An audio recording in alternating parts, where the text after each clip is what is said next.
What's up, everybody, and welcome back to the Outfielder Podcast, episode 129, presented by Sensibly Loud Media. I'm your host, J-Mac, a.k.a. Founder Numero Uno, and I'm joined by my co-host, Mr. Pop Fly himself, Founder Numero Dos, Ben. Well,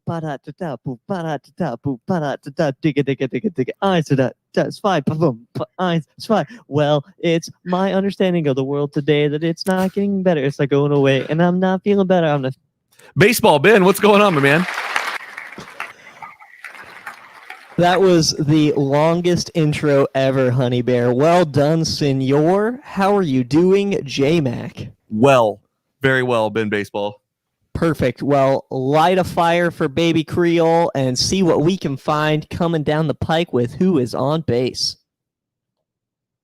Ladies and gentlemen, now batting cleanup for the Outfielder Podcast, number 3, the great Sambino. Welcome back, Sam. Hey, Ben, I have thoughts on that drop, if I may. I would love to hear those thoughts. And before we begin, hi, Sam. Good to see you, friend. Hi, Ben. Good to see you. I'm very impressed. That was a really good intro, like recap vocals that you did. Thank you. What was the Creole thing? Well, believe it or not, my kids who are 6 and 8 for the last few episodes have been like trying to say, oh my God, I bet we can't get Dad to say this on his podcast. And so the last few episodes, every time I bring on Sam, I just work in whatever they want me to say. And so I don't even know what they wanted me to say. That's also why I called Justin Honey Bear. But because we swear a lot, I don't let them listen to the full podcast. So I only let them listen to like the first 2 minutes where I will work in whatever they have asked me to plant. I respect it. I like it. I love the little plants in there. I figured you called me Honey Bear for a reason. I just didn't exactly know what it was. And you know what? It's barely even worth questioning if you think about the Colorado trip whenever we read out of that guest book. And I think we have drops of Carl calling all of us that. I might be wrong, but I think we do. We definitely do. Check the archives on that. Yeah, I will find those. That makes sense. I wasn't sure if there was rhyme or reason or if you were just feeling like spouting bygone superlatives at us or something. Always. I also want to address the actual drop itself because the best part about that was I labeled this thing. So that went back to the one show, I think, or maybe two, I can't remember, but one of the shows that you guys did without me this summer. And it was the first time we kind of done it through this setup where I wasn't like with you guys. And so you guys couldn't hear the music. So the context behind that is that Ben just decided to like verbalize every instrument in the song to get there, which was fantastic because you definitely covered the drums, you covered the vocal track, obviously, you covered the guitar slide in, and then you even got like a couple of like little hi-hat snares in there too. Thank you. Was very impressive. So very impressive. I'm going to give you the applause. 4 out of 5 Honey Bears. I appreciate that. It's worth noting that was my old punk band from when I was in high school. So me knowing the song very well is not that impressive since I tracked on it. But thank you. I mean, we've also done 129 episodes of this show, so you've heard it a lot of times, even if you didn't actually write the song. To be fair, I know the first, second, and third verse, whereas most of our listeners just know the intro and the outro. I don't, so I'll be the first to admit that. That's okay. No, it makes perfect sense. So good stuff. Well, that's literally been on my desktop. It said, edit this bin clip is what the file was called for, I don't know, since whenever that was. I could look at the date on it, but I don't really feel like doing that. So here we are. It's World Series time. I'm fucking stoked. Abso-freaking-lutely. Number one, spoiler alert, the Astros are no longer in the postseason. Can we do applause for that? Got it.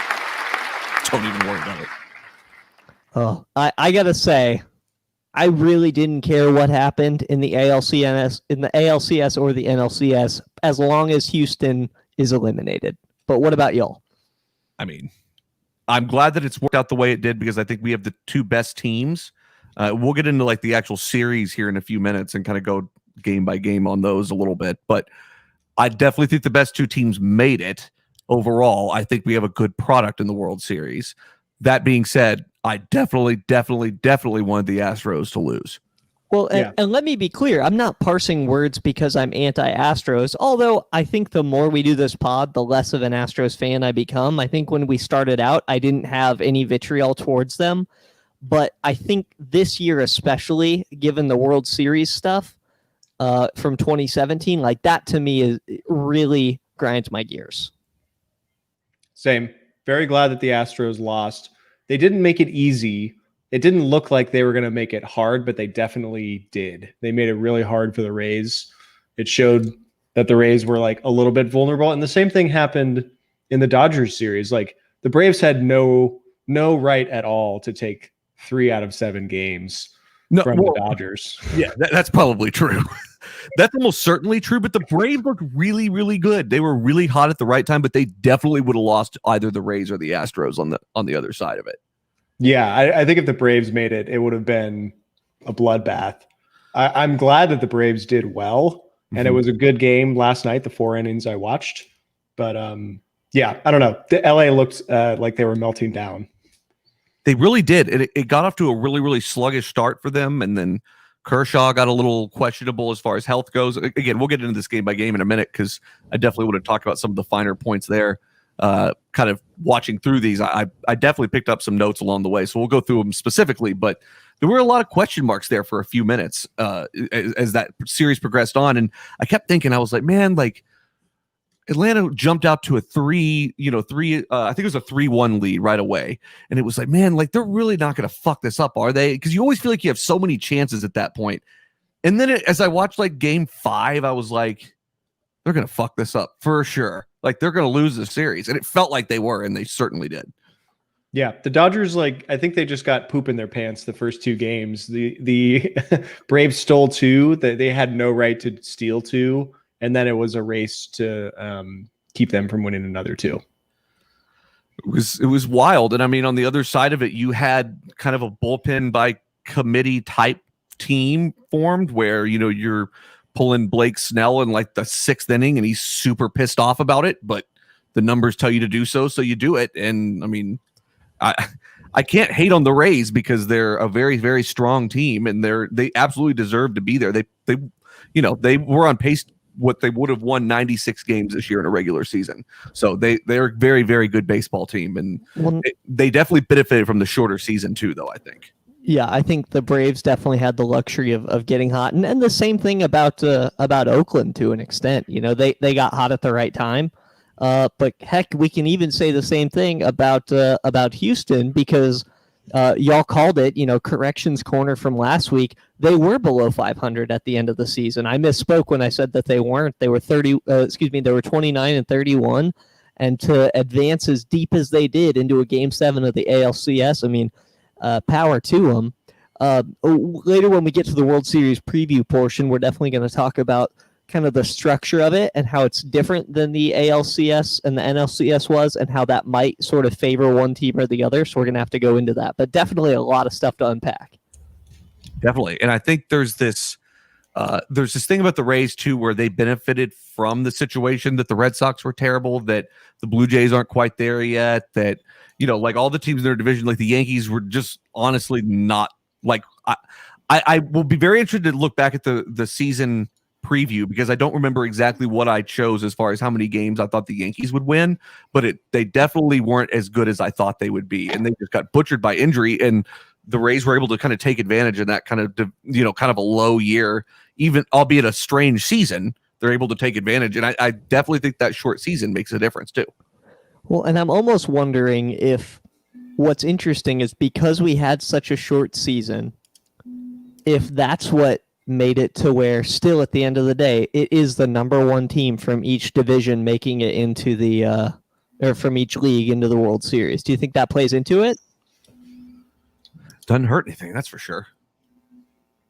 I mean, it's probably more like spellbound luck though in that case because the Yankees shouldn't have they're a great example of a team that they should have been a lot better than they were, but injury just crept in and there's just not enough time to really allow for that. Like there's like in a normal season, you have time for a couple of relievers to go down and like to spend some time on the DL from even some of your best players and get the rest that they need and organizing all that. And this is different. The one thing that Sam brought up last time that I absolutely love is I love that this whole thing is done within a week's time, that we are playing baseball every single day. The travel days, the break, they've got to get rid of this. They've got to figure out a way to make this kind of the normal thing. I get why that's hard, but like this is so much easier as a fan to digest. It really is. Otherwise it drags on for a week and a half to almost 2 weeks. Well, and that's what we are now going back into, because with the World Series, they do have the rest days as though they're traveling, even though every single game is being played in the exact same stadium in Arlington. Right. Doesn't that kind of not make sense? No, it doesn't. Like if the rest of the playoffs are being played in a bubble, shouldn't the final series also be played in a bubble? Like it favors the team that has more depth all of a sudden. Well, and that's the thing is it still is technically in a bubble. It just now has a travel schedule. And I'm wondering if that's not more for TV ratings so they don't have to put a World Series game on Saturday or Sunday as much and compete with the NFL. Almost certainly. That's a big part of that too, because the competitive edge, especially now that the NBA is done, I mean, they're really only up against the NFL. And as long as you can get on those off nights, as far as, the nights of the week that the NFL owns, you can kind of handle that. But it's interesting that I would like to point out that I don't really think that if you start adding travel into the mix that you're in any kind of bubble. A bubble doesn't expand halfway across the United States. That's not how a bubble works. So I'm kind of tired of people saying that. Especially now that I think what they say they had 25% capacity at the stadium last night. Like, stop calling it a bubble if you have, 6,000 people in your stadium. Exactly. And I think that there's a terminology thing there that people want to apply to this that makes it feel safer. And I don't think that that's really true. I think that's a little bit disingenuous if you. Yeah. It doesn't help our case that the roof was open, right? They're like, fresh air. The roof's open. Look at 25% capacity. Yeah. Fresh air. You're good. It didn't look like they were like people were super spread out though. Like for sure. Like there was definitely space amongst the fans and the stands and all that stuff. I mean, you had like, a few like people sitting together that like came together and stuff like that. But like, it didn't seem to be as much of an issue to me. I agree. Personally. Yeah, no, it's fair. We'll have to have people come on this offseason to review the people who got to go to some of the games and people who got to experience it, A, to see what Globe Life is like, but B, just overall, what was the experience like, whichever stadium you went to, going to a ball game during the pandemic? I know a lot of hardcore baseball fans here, and I don't know a single person that has gone to one of those games and paid the. Then you look at the secondary market price, wasn't it like $750 a ticket or something like that? Yeah, it was just Division League games, and someone wanted like $400 a ticket for ridiculously like third tier section. And I was like, no. I do think that you and I are going to have to make a trip up to talk to some World Series goers or something like that. I'm not sure how we'll do that safely, but we'll figure it out. We will definitely find a way, and I love where your head's at on that, J-Mac. It's not so like the prospect of going to a World Series game seems minimal if the cost is astronomical. Correct. Oh, I can go. That's not a problem. It's, the actual getting in part is tough. Although based on the distinction you've made. Got it. You will be around the game, near it even. I'll be at the World Series. No, you won't. No, I will. I'll be there. Ben, break this tie. So I think he's using "at" in the form of a preposition to showcase his proximity to it, whereas you are trying to use more of "in attendance at" the World Series, as you have different prepositional phrases using the same preposition. Yeah, I think one is commonplace, the other is trying to skirt the issue. Okay, well, Sam and I understand the problem. We need you to rule on it. J-Mac's going to be at the World Series. J-Mac's not going to be in the stadium. That doesn't matter. I'm still going to be at the World Series, though. And that's that. Okay, all right, we're going to stop It's arguing. no different than me watching it from Atlanta. I'll be at the World Series. I'll actually be closer because I'll be watching the game. No, not if I watch it on my phone right outside. No. No, there's too much of a delay. I'm more real. That would be the most pathetic thing you would have done since I've known you, Justin. What? Yeah. To sit outside of Globe Life Field or park or whatever they call it and watch the game on your phone. Well, you're going to be there with me, so I don't know Yeah, why. I'll find a big TV at Texas Live or something. I'm not going to stream it on my phone. And I'll still be closer to the World Series. All right, we're not arguing about this anymore. Why not? I guess we do have time. No, but it's going to be interesting to see though, kind of what that looks like as far as how that we going back to the schedule thing. It's going to be interesting to see if that changes the dynamic at all in these series. And I can understand why they're doing it that way, but it just seems unnecessary in this circumstance. Like I can understand why you would do two different series at like Petco and Globe Life Field, like when they're like concurrently going on. I can see why you would do that. Did they switch? Like, did they go back and forth to, like, did they alternate stadiums during the championship series? They stayed. No, they kept it all at one central location. And a lot of times, like they kind of shied away from panning out too much and all that kind of thing. And so it didn't even, you couldn't even really tell a difference half the time. You really couldn't because you're not really paying attention to that anyway. Yeah, and I think it being played at a neutral park doesn't bug me. And like I said, it gives Globe Life a chance to show off. You know, realistically, you take one look at the uniforms and the scoreboard, you know who's home and who's away. And because NL has designated hitter this year, the rules don't matter anyway. You know, we wouldn't be watching home or away as much as it comes into strategy this year. Yeah, that's definitely true. Pretty cool that they did the World Series like Super Bowl style, right? It's like who has the best stadium or who won the bid or whatever. That's how it should be.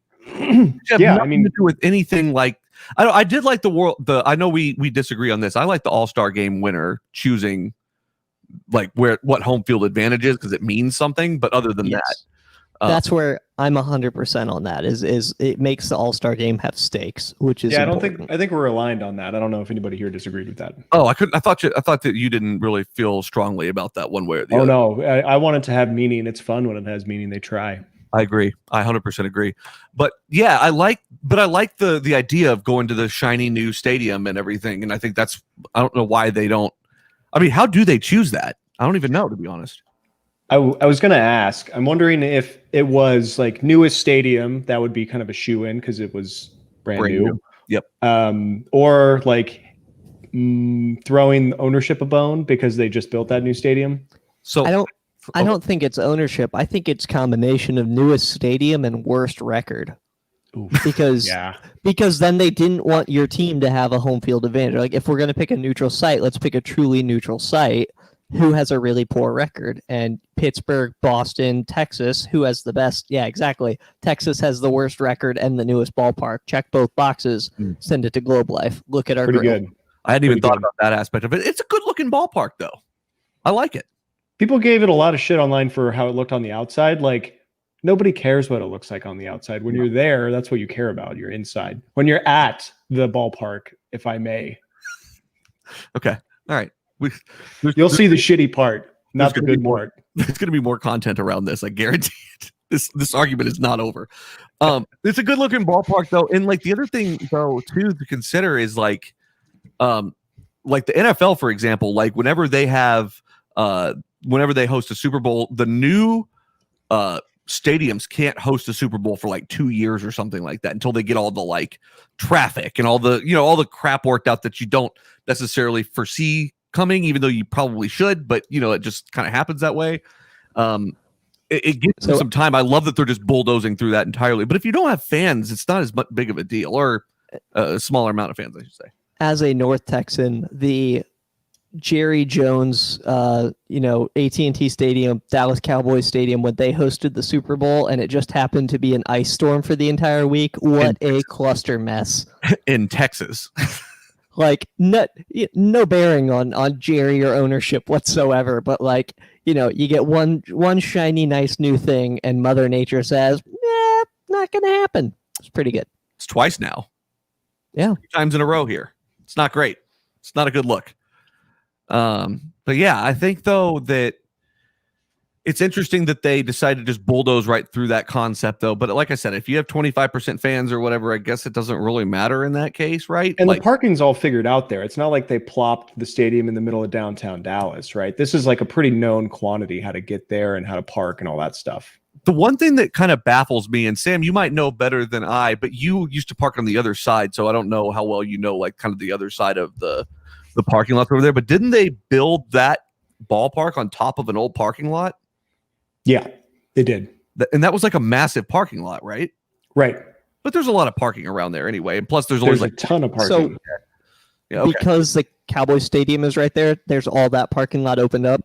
True. Plus, I always just park at Six Flags. So, yeah, I'm over by Six Flags usually. Yeah, same. I usually come, well, before I lived where I do now, I would. Yeah, now Justin throws a rock and he's at the stadium. Yeah, it's a hop, skip, and a jump. I've tested it. It's true. Mm-hmm. But yeah, no, it's interesting though that they've kind of thrown that to the wind. But again, I guess you don't need that. So, what other thoughts do you guys have on just kind of the run up to the World Series? I mean, does it feel like a normal, like October, where we're just looking at the two best teams? It feels like that to me. It feels like that, but it also feels like they might even have more energy and fewer injuries because there just wasn't really a season. That's good. I like that. I think more energy. I think that fewer injuries. Sam's absolutely right. But to me, it seems like I cared less about the first two rounds, but I care more about these two rounds this year. And I don't know why that is. I don't know if it's pandemic related, if it's because it didn't feel like there had been enough baseball to necessitate that the wild cards or the divisional rounds meant something. I don't know. But I think for me, the CSs and now the World Series, like I'm in prime baseball mode. And I wasn't before then. So aside from the Astros thing, the worst possible thing, in my opinion, that could have happened for baseball is to have a sub 500 team catch fire and go all the way to the World Series. Because that just, I mean, at the end of the day, I realize it's all about who gets hot at the right time. But like, we truly have, I think, the two best teams in the league. It's a little debatable. There's some really, really good teams in the league. Like the A's kind of folded within themselves like they usually do. But like, they're still a really good baseball team. Like, we saw a lot of good baseball go through here. And I still think we ended up with the best product at the end of the day. And Ben, I think you're right. I think that excitement kind of helped shape as we went along how things are going to kind of go. So, yep. Are we ready to dive into the CSs? Definitely. Okay. I figure let's start with the AL. Okay. We had the Astros versus the Rays. Rays ended up winning the series in 7 games, 4 games to 3. But the first game was Blake Snell versus Valdez. It was basically their two best pitchers at the time getting into this. And it was Rays 2, Astros 1. It was not exciting. It was a pitching matchup for sure. This is actually the game that I hit on before, where Blake Snell only went 5 innings, had 6 hits, 1 earned run, and 2 strikeouts, a 1.80 ERA on the outing. But the numbers told him to go elsewhere. Kevin Cash went elsewhere, and Blake Snell was pissed that he had to come out of that game. Pissed. Rightfully so. I mean, he's the best pitcher on that team. He won the Cy Young last year, didn't he? Yes, he did. He's pretty good. Yeah, he is. Okay, so then game 2 was that was Tampa Bay 4-2, right? Correct. Something like that. Who were the pitchers in that game? It was McCullers. He went 7, 4 hits, 4 runs, 11 K, versus Charlie Morton, 5 innings pitched, 5 hits, 5 strikeouts, no earned. Lance McCullers seems like the type that's about to fall apart at any given moment, but somehow keeps it together. He's shown flashes of brilliance every season. He's being MacGyvered together by like chewing gum and rubber bands or something. Basically, he can't ever stay healthy. That's the biggest problem. So where was he at before this? Was he in Pittsburgh? No, you're thinking of Garrett Cole, but he Charlie Morton was on the Astros last. Oh, you're talking about Charlie Morton? I was talking about McCullers. Oh, sorry. I'm thinking of McCutcheon. I'm an idiot. No, you're good. It's the MC thing. Got it. No, but the thing is he's been with the Astros, McCullers, the whole time, but he went down for like a full year and change on an elbow injury that just would not seem to heal up right. But it's just seemed like every time he's pitched since he's been back, or a lot of times he's pitched. He just seems like he's hanging on by a thread, but always manages to get it done. So I think he's a really good pitcher, but health is just kind of an issue for him. He had a good outing here. Yeah. And I think, well, yeah, he had a great outing. It was fine. He gave up 4 total runs. So I think the defense probably failed him some in there. But Tampa Bay, in true fashion, like Morton went 5 innings. That's fine. And then they just bullpen the hell out of it. They had 4 other pitchers come in and do good work. Give up 2 runs total. Was this the game where Altuve had like 3 errors? Can I see that from here? I can't remember, because there was one where he like overthrew first and then overthrew second, like right after that. And yeah, Houston as a team had 2. Let me see who they were. I believe they were on him. At least one. Altuve had to add 2 this game. Yeah, so that was this game. 2 throwing errors. I knew it was definitely early on, and that's when I put in our Slack chat. I was like, does this guy have the yips? Like, what's going on here? Yeah, it starts to feel like that after a while. Well, I mean, if he doesn't, where we were 2 games in, and the Rays had taken both. I think that was a huge wake-up call for the Astros. And I mean, all of us as observers were like, are they going to sweep? Which they clearly didn't. But I remember us all talking and thinking at the time, like, what the heck is going on? Yeah, definitely. So if it weren't for those errors, they'd have 1 run earned. Yeah, so I mean, that in and of itself, right there is something that looks bad on Lance McCullers, but it isn't necessarily, his fault. Okay, what do we have for the next one? Yeah, so this is game 4. Tampa Bay is up 3-0. Pause. We skipped game 3. Oh, whoops. But in game 3, Tampa was up 2-0, and the Rays took it 5-2. This was on October 13th. Right. This game was actually a little bit boring, to be honest. It felt like it went on forever. It was a bullpen game for Tampa Bay, and it just felt like, I mean, when your longest pitcher on both teams only makes it 5 innings, that's a long game that feels drawn out and not the most exciting baseball in the world. It's very sluggish. Any other thoughts there?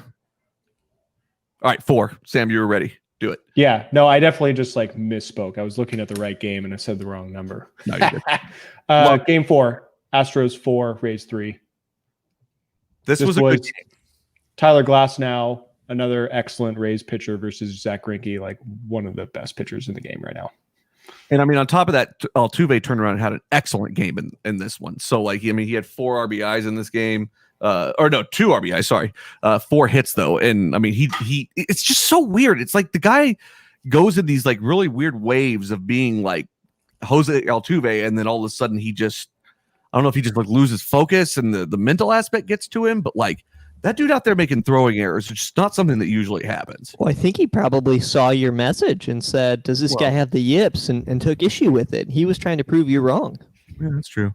He is watching our Slack at night. That's for sure. He's been fairly consistent in the past. I don't know. Maybe all the cheating stuff has gotten to him, or maybe he's just like finally showing that he's a human. That is what it feels like, though. The first part of that you said, where I feel like the cheating stuff has gotten to him mentally, because it feels like he readjusts and kind of zeroes back in and focuses and plays like his normal self. But it seems like it has its times of getting away from him. I don't know. That's from just an outsider's perspective. I didn't watch every Houston game this year, so I can't really say for sure what it looks like, but it's what it felt like to me.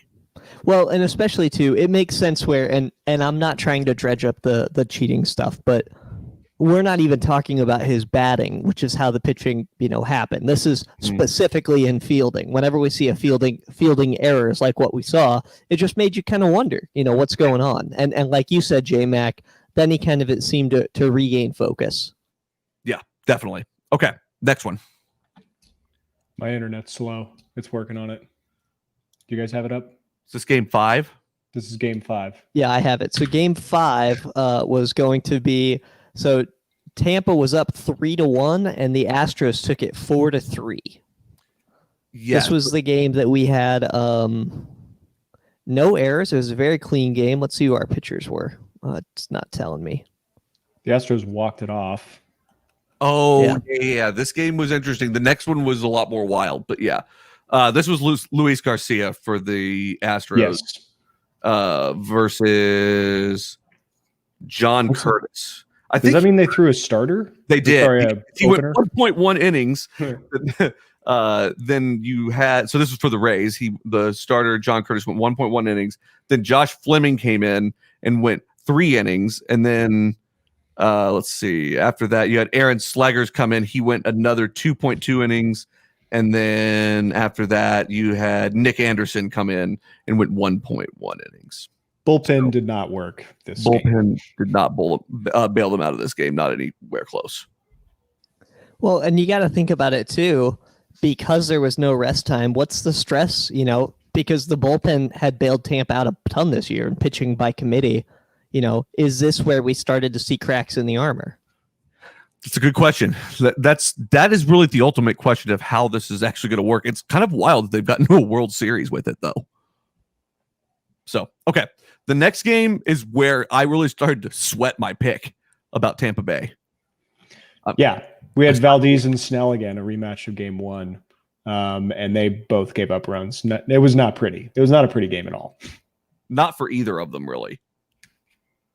This one really heated up as far as production goes. Like they had so the Astros really looked like they were kind of starting to get into that form where they were just about to knock everybody down.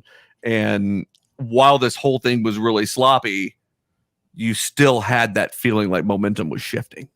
And that's what scared me about it, I think, the most. Okay, so game 7. Of course, we dragged this all the way to game 7 because we had to here. Sam? Game 7. We've got Rays 4, Astros 2. Pitching matchup was McCullers versus Charlie Morton. Charlie Morton pitched lights out, no earned, over 5 2/3. McCullers only lasted 3 2/3. He gave up 3 runs. Charlie Morton's a confusing pitcher. Is he good? He's good when he's healthy. Yeah. Yeah. It's like he's always like on that fringe, though. I don't really know. It's hard. Typically when I get into this far along in a pitcher's career where I'm looking at him and I still don't know, that usually kind of tells me what I need to know about him. But I can't even really say the jury's still out. I would give it a meh. You would say more just has to be healthy. Has to be healthy, but is a good, strong number 2 when healthy. Okay. All right. So strong number 2 when healthy. I think that's good. For me, the big issue is his name sounds too much like Jelly Roll Morton, the ragtime pianist who helped found jazz music. Interesting. You would bring up jazz music into this conversation, wouldn't you? I watch a lot of Ken Burns. I know you. My God. Watch more baseball. So that's actually a Ken Burns miniseries. What? Yes. Baseball. It's a Ken Burns miniseries. Yeah. Okay. Anyway, Do you want to know Charlie Morton's postseason stats? This year? I do. He is 3-0 in the postseason this year. The .57 ERA, 17 strikeouts over 15 2/3, and a WHIP of .96. So pretty fucking good. What's his career stats like? Career stats. Let's see. He has 259 games, 4.08 ERA, WHIP of 1.33, 1,440 innings pitched with 1,276 strikeouts. So it was like pretty mediocre. It's like a third guy. That's like a B+ guy, but he wasn't always as good as he is right now. Do you have his career WAR up? I do not have his career WAR up. All right, no sweat. I was just curious. That's like a third or fourth starting pitcher is typically based on career, but like currently good guy. Right now. It's fine. I do like the lens that Sam is bringing up. It's like, I don't care what you did 4 years ago. What are you doing for me this year? And what do your splits look like this season? But you have a better time recently. But you have a better time with more data there to understand what could potentially happen and what kind of pitcher he actually is. Because I can't tell you how many times I've watched, whoever show up and you're like, I knew he'd be here eventually. Fernando Rodney's one of those guys. Yeah, I mean, but this is just how pro sports go, right? You have your standard story arc 99 times out of 100. They're going to start to drop off again. Justin, based on that logic, Babe Ruth could pitch a no-hitter in 1930 when he hadn't pitched a baseball in 15 years. I would put my money on him to do that, actually. Come on. You would too. He's better at baseball than all those people. Was. Is? Do we talk about it in the past tense? Yeah. I don't know. Okay. I think he's omnipresent. I don't want to piss him off because that leads to 86-year droughts of World Series. So I'm just not. So I've heard. Yeah, it's not fun. Okay, So so do we want to do run through the predictions that we had for that series Please. before we move on to the NL? I do real quick. Any like notes other than that, like Dusty Baker notes? Like I feel like he handled this pretty well overall, right? Like I don't know. Yes, I can't stop thinking about what you said the past couple episodes about them basically like muzzling him, and he doesn't really get to talk to the media. So like, I don't think we got to hear what he thought at all. And I mean, they're a good team, so like he inherited a lot of talent that already kind of knew what they were doing. So I'm hesitant to give him too much credit, but I mean, this is the furthest he's made it yet. So, Yeah, I'm still in the go fuck yourself Houston camp. Yeah, I am too. Okay. All right. So let's go over predictions. Okay, so the Astros lost it in 7. Justin had Tampa Bay winning in 5. Ben had Tampa Bay winning in 5. I had Tampa Bay winning in 5. Oh. Can we have Jimmy Midtown weigh in on this real quick? Let's see what he. I think we all collectively blew that one. Yeah, collectively blew that one. I think he's right. Not good. Yeah, we could have done better. We picked the right team at least. We did pick the right team. Great drop to have ready at all times. Well done, J-Mac. I think you should give yourself the applause on that one. Yeah, we hadn't heard from Jimmy in a while, so I cut up some drops and whatnot. And he will be coming back very, very soon to go over our full season predictions. So definitely that is on the dance card in the near future. Within the next 2 episodes, so he'll be back. For sure. Shall we move over to the NL? Yes, let's do it. We had the Braves of Atlanta versus the Dodgers of LA. Game 1, Braves 5, Dodgers 1. Was this a more exciting series in general? Yes. I think so too. Much more exciting. Walker Buehler gave up 1 run over 5, struck out 7. And then Max Fried gave up 1 run over 6, striking out 9. So it looked like a pitcher's duel to begin with. And then it totally turned into shit. The Braves just their offense is incredible. They put up 4 innings in the 9th inning. 4 runs in the 9th inning. Yeah, so this was, we talked about this in the last show that Atlanta would just have to absolutely go off every single game, despite the Dodgers' really good pitching, and they kind of did.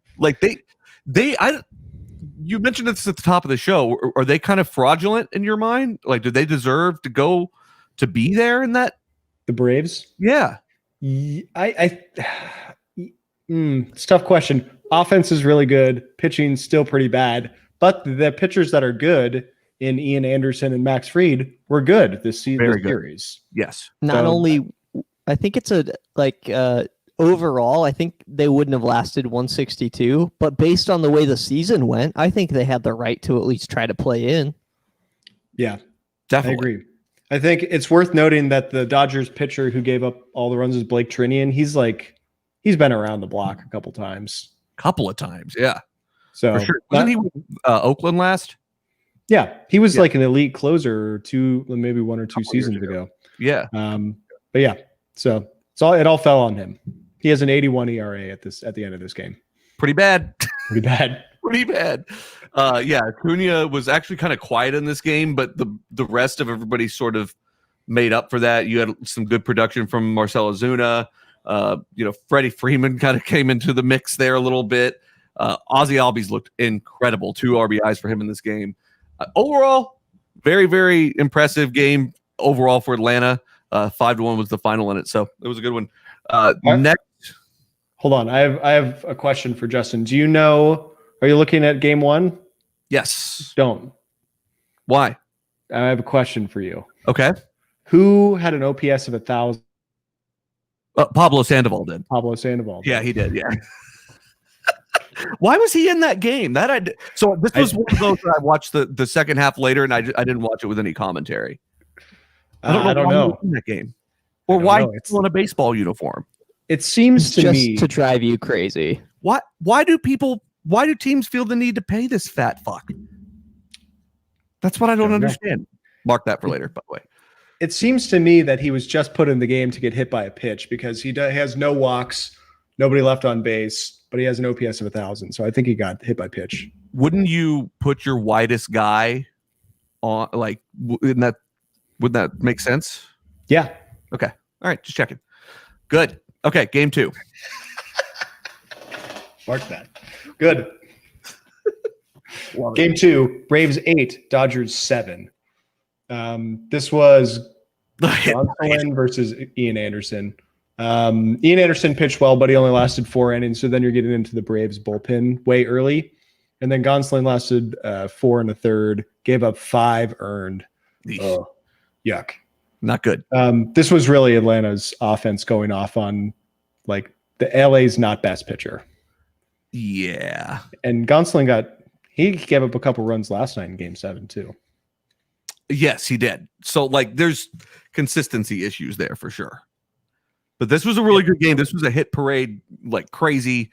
I think both sides kind of took it to him, and at the end of the day, like Atlanta probably shouldn't have edged this out because they went up really big early and then it sort of started to tail off pretty quickly there.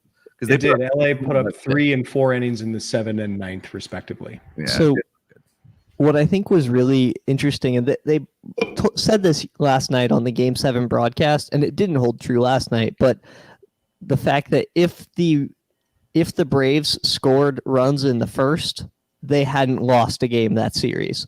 And so I thought that was just a really interesting stat line, and it lets you know that there were leadership changes, but I just thought it was an interesting stat line. It's a very interesting stat line. I love stuff like that because it's so ambiguous. You could only in baseball could you find stats like that don't really actually tell you anything that seem really cool. I always love that. Was this the game where Mookie Betts had that absolutely incredible catch? He had an incredible catch last night too. Okay. In game 7. So I want to say it was later, but I'm not totally sure. Okay. Well, maybe not. It was in game 5 and 6. He did it in back-to-back games, 5 and 6. It was a little bit later. Man, you'd almost think that if you're rebuilding your team, you'd want to sign that guy, right? I don't know about that. Why would we do this? Yeah, it's a good point. Well, this was just the Freddie Freeman and Ozzie Albies show. They just crushed the ball. J-Mac, to your point, how many people on the Braves and Dodgers lineup were on the 16 Red Sox championship team or the 18 Red Sox championship? Because there was a lot. So it's just I think Joe Kelly and Mookie Betts I think are the only 2 now.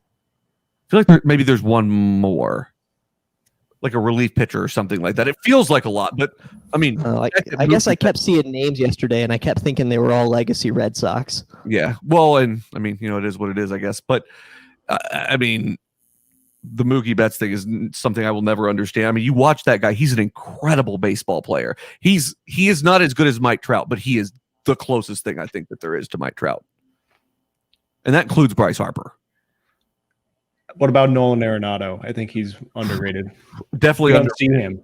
I don't think Mookie Betts is really good. You're right. We could do an entire podcast unpacking that sentence that you just made, Justin. Like, you need to write this down, and then sometime in the off season, we need to really go deep at that. This is good. Yeah, we really should. We should rank our view of the best players in baseball in the off season. I think that would keep us busy for a few episodes. Yeah.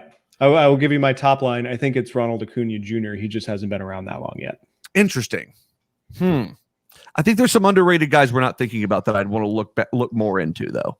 For sure. There's this guy that was shoveling coal in Ohio, now plays for Pittsburgh. His name's Honus Wagner. I think you can expect really good things from him. He now plays for them. That's terrifying.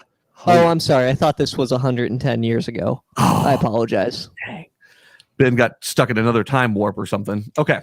What do we have for the next? I mean, we're living in a pandemic, so it's interesting to see where I'd think that. All circular. So game 3, Atlanta's up 2-0. Dodgers win 15-3. They put up a historic first inning. They put up 11 runs in the top of the first inning. Didn't watch past the first inning of this game. I didn't either. I couldn't do it. And it wasn't worth it because they just coasted all the way through. Yeah. Whenever you're putting in the subs, the taxi squad, if you will, in the 4th or 5th inning of the game, it's over. They're really so, and maybe this is for another episode because we don't have as much time as we'd like to finish this out, but there really feels like there should be some sort of mercy rule in this case. But I think the team should just be able to be like, you know what? I'm taking my boys to rest. We're out of here. No, they're professionals. There's always a chance, and they got to write that. They got to write it out. All right, fine. Sorry. If they're getting paid, there needs to be product on field.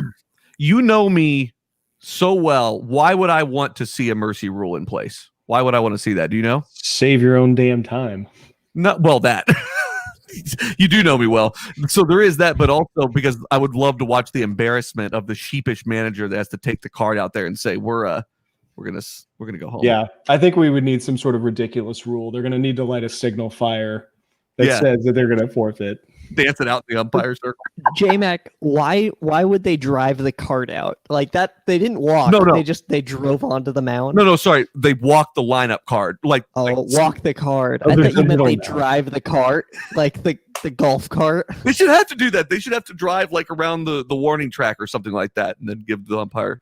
All right, these are ridiculous ideas. These are good ideas to improve the game, and we're only trying to help. But they would just listen. Okay, what do we have next? The only note I'll have on that game is that most of the RBIs and the runs for LA came after the top of the lineup. Like the bottom half came through, and that just showed their depth. And they were like, "We're here to totally destroy you." And that's something that I think is going to give Los Angeles a nice edge in the World Series is the strength of their lineup 1 through 9. Yeah, and I would have Cody Bellinger's batting 6th. That's ridiculous. I would also like to point out that there were 43 at bats for the Dodgers in this game versus 34 for the Braves. Oof, it's a whole lot. A lot more at bats. All right. Okay. Game 4. Braves 10, Dodgers 2. Bulk of the hitting happened in the latter half of the game for Atlanta. Bry Wilson pitched for the Braves. Who's that guy? I missed this game. What am I? No idea. At? This is the one I missed as well. Let's look at this guy here for a second. Isn't he a beach boy? It was versus Clayton Kershaw. Kershaw pitched 5 innings, gave up 4 runs, struck out 4. So not a good Clayton Kershaw outing. Meanwhile, this Bry Wilson, is this supposed to be Brian Wilson? Like the old school Brian Wilson? I don't know. Pitched 6 innings, gave up 1 run, right, and struck out 5. Bryce, Bryse, Bryce, but it shows as Bry. There must be another like Wilson, like B Wilson on the team. That makes sense. Ben, can we go back to your Beach Boys joke for just a moment because that needs to be appreciated. Thank you. I missed it. It was good. You had to be there. All right. Did I have to be at the joke? Yes. Yeah, or near the joke. Around the joke. If you were around it, you would have known. Okay. So I didn't really watch as much of this game as I wanted to. But this really felt like it was just kind of went the opposite way on the Dodgers this time. Is really kind of what this came down to for me. I like it. I like a good power swing. Yes, agreed. The fact that Cody Bellinger is batting 6, I want to jump back to that. That is absurd. Like that guy is one of the best players in baseball. Yeah, that's ridiculous. Okay, did he win MVP last year? NL MVP, right? Pretty sure he did. He had an OPS of like 1100. He was in contention for sure. Yeah. Sure he did. I don't know who else would have won it last year. Okay. So 10-2 there. Where are we at now? All right, so we're game 5. Dodgers 7, Braves 3. Okay. It's Atlanta pitched Minter for the first 3 innings, which makes that's just a bullpen by committee game. Like they had no starter to throw out there. Same with LA. They pitched May, the guy with all the long red hair. He pitched 2 innings. May gave up 2 runs, and then Minter gave up none. So it was not a really beautiful pitching game. This is a slugfest. How does one begin to deal with that amount of red hair that Dustin May has? Because that guy makes Carrot Top look like, like how does one choose that? That's what I told my wife yesterday is Carrot Top's really had a career pivot. Ben would make the Carrot Top joke too. When we're not in presence. This game was a slugfest. It went on forever. It felt like you had like these like weird flashes of really good pitching from both sides of this, but at the end of the day. I mean, it was just a straight bullpen by committee. I wonder how much of the competitive edge there is in that scenario, because if you don't know what they're going to do, if they're going to run a starter versus a opener, and you have the lineup card a day or so before. Typically in these series, you at least know generally who's going to go. But that's what was nuts, is they were saying on the telebroadcast yesterday that May got the call at like 2:00 in the afternoon, just a text from another Dodgers employee like, "It's all yours, bud. Good luck." It feels like that should be a Dave Roberts thing. It seems like anyway, but I don't know. He shit the bed. He gave up a run, right? 2 runs in 2 innings. He's not very good. I picked him up in fantasy this year to see if the prospect was there. It didn't really feel like it was there. Maybe. I don't think he's there yet. I think he's got potential, though. Yeah, I don't know if I'm going to hold on to him next year, but that's another conversation. I wouldn't hold on to him. Yeah, probably not. Well, how did Game 7 end up? You knew. So when we got to 6, we knew Atlanta was toast, right?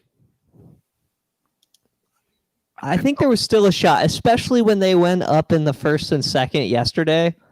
I thought that Atlanta had a chance.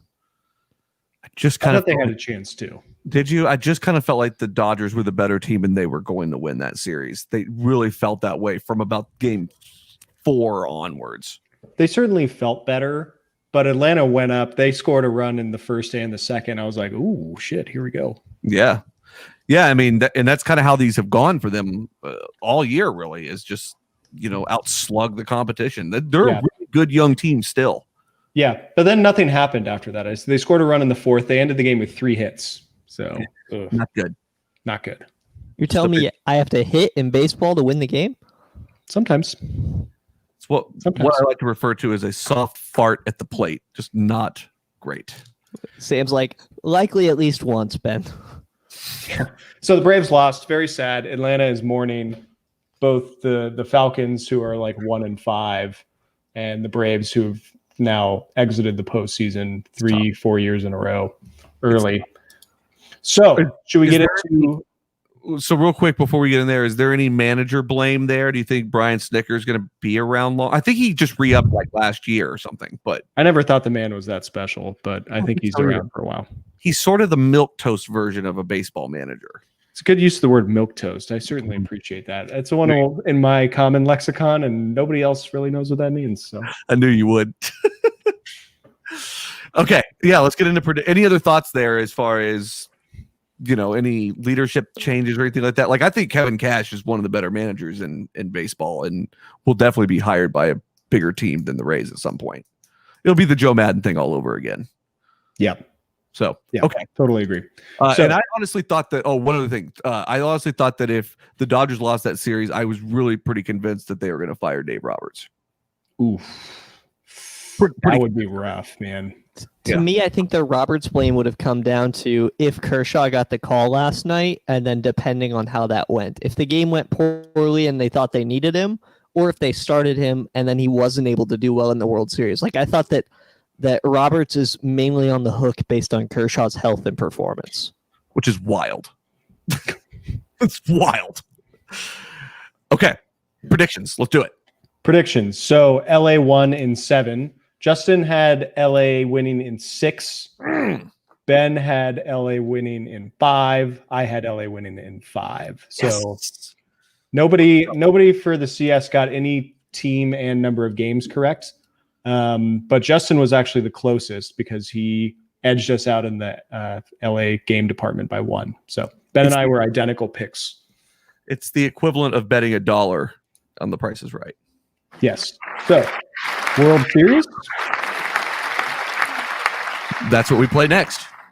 We do play the World Series next. So Tampa Bay and the Dodgers start tomorrow, I think. Tomorrow. And you've got Kershaw versus Snell, maybe? Let's see. They just announced it Tyler Glasnow. Good. Right out of the gate.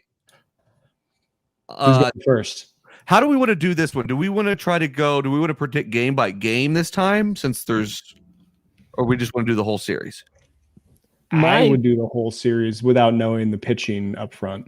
Well, my baseball knowledge dictates I must go whole series. Well, I mean, okay. All right, that's fine. Pussies. Why don't we do, let's meet in the middle. I have an idea. Okay. We'll do series number of games, and total runs scored. Total runs. Oh boy. Okay. I would have been ready. That requires no baseball knowledge. Just guess a number. You can do that. All right, integers, do it. All right. I like that. Ben, why don't you start us off with series at least, and then we'll go back around for. Well, I put my Brooklyn cap on for a reason today, gentlemen. I'm gonna go Dodgers in 5. Dodgers in 5. Okay. I'm going to go Tampa Bay in 6. I'm going to go Tampa Bay in 7, actually. Which is actually going to make my life a lot harder because I'm going to have to figure out more runs than everyone else. Okay, so let me so I wish we would have prepared for this better. Let me do the old. It's just integers, Justin. Shut up. I actually didn't say that. Good ideas can't wait. No, they can't. Right. I mean, I have it for you. The Dodgers are going to score. No, just total. Oh, total? Jeez. So I don't have to break it down by team? No. Oh, All right, there's going to be 34 runs scored. that's a good number. I like that number, Ben. Because you had 5 games, that's a pretty solid amount of runs. I chose 6 games, so I'm going to go with 38. I'm going to go 38 runs in 6 games. How many games did Ben say? Ben said 5. LA Dodgers in 5. I've got Tampa Bay in 6. Wait, Ben, how many runs did you say, though? 34. 34. Okay. You said About 30. 7 per game. Okay. I'm going to go. So I'm sticking with 7 games, and I'm going to go 51. And there's going to be at least one pretty ugly game on one side, probably. At least. Okay. But I don't like it's the back end thing with both of these teams. I don't know what they're. I don't trust the back end of the pitching rotations on either of these sides, and I think that both these teams are manufactured to take advantage of that exact weakness. Yeah, so that's fair. whenever we talk about having the most equal matchup, whenever we talked about that at the top of the show, that's what I'm talking about. Like we're going to have a situation where we're going to have meltdowns in this series, and we're going to it's going to ebb and flow. 5. Well, and that's bold, Ben. That's where I just think that the Dodgers bats are better structured for this. I think So especially given the crap that the the Rays, they do have the shut up, Ivan. Tampa is gonna win it. So Florida wins it in baseball and hockey, but not in life. They also win LOL. COVID cases per day. Yeah. You know what, Ivan? After seeing the way Tom Brady as a Buccaneer lit up the Packers yesterday, they might have their football team might have something to say too. No, definitely. If you like commenting, make sure to comment throughout the show. We'd love to interact with you. Well said, Ivan. Well done. No, I think that the Dodgers bats are just going to pull it off because yes, Tampa had a great lineup, but Tampa also played Boston and Toronto and just garbage teams. The Dodgers did the same thing. So I still think that the Dodgers are a really good baseball team, though, and I think this is going to be a tough challenge for them for sure. But I'm still going to stick with the underdog pick. I think. I don't even know if that is an underdog pick. People think it is, but I don't know that it is. I don't think it is. People want the big name to win, so that in that way it's an underdog. But they're both really good teams. Yeah. Okay. Any other prediction stuff? Do we have everybody in scribe here? All written down. All written down. All right, Ben, take us out of here then. Well, if you like what you're hearing, make sure to check us out. We are at sensiblyloud.com. Don't forget to check us out on all the social media platforms. We are on Facebook, we are on Instagram, and of course on the good old Twitter. And you can see these wonderful broadcasts and many others on our YouTube channel. That's right, it's for more than just cat videos now. So big props to J-Mac for producing this and every other episode. Whatever happened to Brian Wilson? Y'all stay hard. We'd like to thank everyone for tuning in for episode 129 of the Outfielder podcast. We'd like to thank all of our fans, Sensibly Loud Media, our sponsors, and those with a sharp eye to keep the runners close. Grounds crew, please keep patrolling that outfield. Big ups to Kevin Towers. Don't text and drive. And we'll see you right back here next time on the Outfielder podcast.